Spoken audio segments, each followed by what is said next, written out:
আজকে আমাদের আলজুবেরা হসপিটালে খুব সুন্দর একটা বাবু হয়েছে, টুকটুকে মেয়ে বাবু।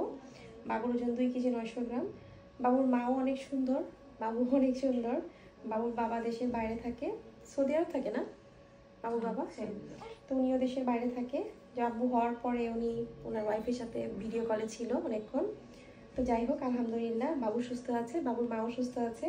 বাবুর মা অনেক সাহসী ছিল, একটু সমস্যা করেনি, শেষ পর্যন্ত অনেক হেল্প করেছে, অনেক কোঅপারেটিভ ছিল। এবং বাবুর যে বাবুর মার যে দাদু দাদু অনেক ভালো।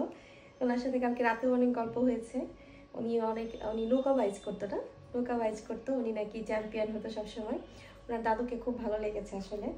তো যাই হোক, তাহলে বাবুর কি লাগে? মাওই না, মাওই লাগে।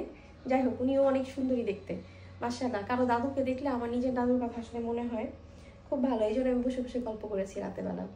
তো যাই হোক, যে যেখানে থাকেন সেখান থেকে নর্মাল ডেলিভারির চেষ্টা করবেন। আর আমাদের হসপিটালে সবার জন্য দোয়া করবেন। অনেকেই অসুস্থ হয়ে গেছে আসলে, দিন রাত পরিশ্রম করে সবাই। নর্মাল ডেলিভারিতে কোনো টাইম টেবল নেই, যে কোনো সময় হয়। আমি নিজেও অসুস্থ হয়ে গেছি।